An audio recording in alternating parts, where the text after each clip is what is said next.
सूरज की किरणों में अमृत का वो प्रकाश, हर नई सुबह के साथ यीशु राजा है अब। अंधकार से जो लड़ती उसकी वाणी है आप, उसकी वाणी है आप, उसकी वाणी है आप। अमृत वाणी, अमृत वाणी, अमृत वाणी, अमृत वाणी, अमृत वाणी। पहला पाठ रोमियो के नाम संत पौलुस का पत्र, अध्याय 6 पद संख्या 12 से 18 तक। अब आप लोग अपने मरणशील शरीर में पाप का राज्य स्वीकार नहीं करें और उसकी वासनाओं के अधीन नहीं रहे। आप अपने अंगों को अधर्म के साधन बनने के लिए पाप को अर्पित नहीं करें। आप अपने को मृतकों में से पुनर्जीवित समझकर ईश्वर के प्रति अर्पित करें और अपने अंगों को धार्मिकता के साधन बनने के लिए ईश्वर को सौंप दें। आप लोगों पर पाप का कोई अधिकार नहीं रहेगा।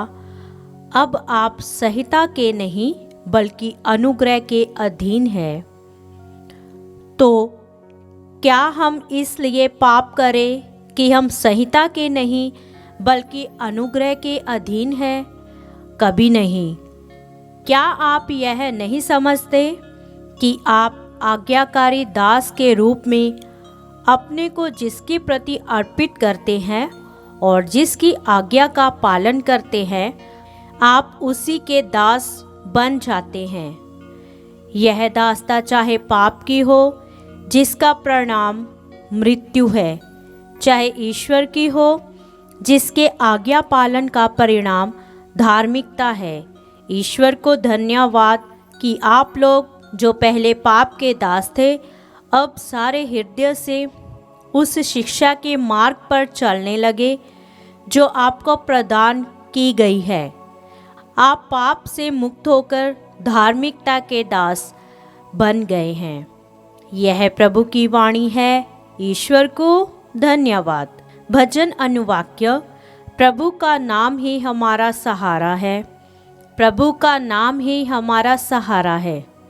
यदि प्रभु ने हमारा साथ नहीं दिया होता, इस्राएल यह दोहराए, यदि प्रभु ने हमारा साथ नहीं दिया होता, तो जब लोगों ने हम पर चढ़ाई की और हम पर उनका क्रोध भड़का, तब वे हमें जीवित ही निगल गए होते।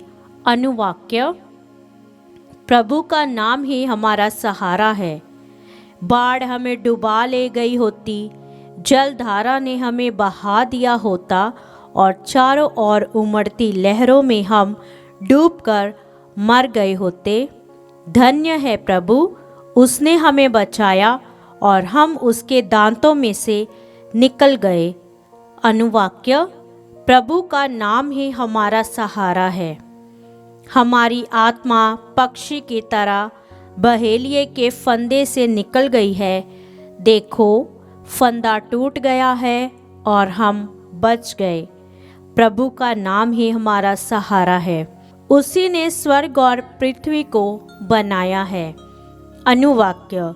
प्रभु का नाम ही हमारा सहारा है। जय घोष।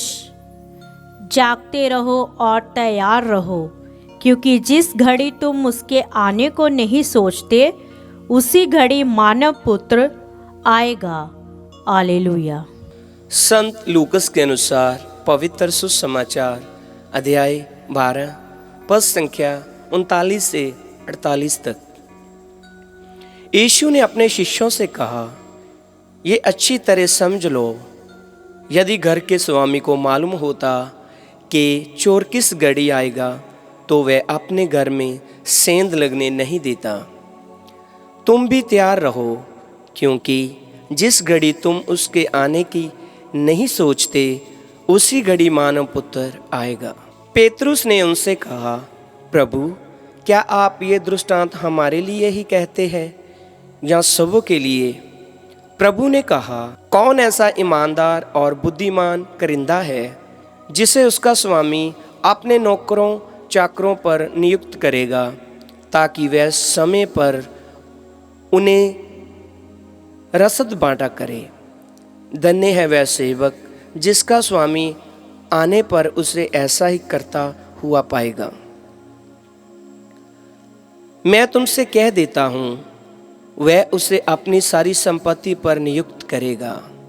परंतु यदि वह सेवक अपने मन में कहे, मेरा स्वामी आने में देर करता है, और वह दास दासियों को पीटने, खाने पीने और नशेबाजी करने लगे, तो उस सेवक का स्वामी ऐसे दिन आएगा जब वह उसकी प्रतीक्षा नहीं कर रहा होगा और ऐसी घड़ी जिसे वह नहीं जान पाएगा।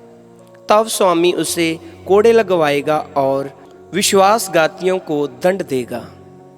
अपने स्वामी की इच्छा जानकर भी जिस सेवक ने कुछ तैयार नहीं किया है और ना उसकी इच्छा के अनुसार काम किया है, वह बहुत मार खाएगा। जिसने अनजाने ही मार खाने का काम किया है, वह थोड़ी मार खाएगा। जिसे बहुत दिया गया है उससे बहुत मांगा जाएगा, और जिसे बहुत सौंपा गया है उससे अधिक मांगा जाएगा। प्रभु का सुसमाचार। क्रिस्त की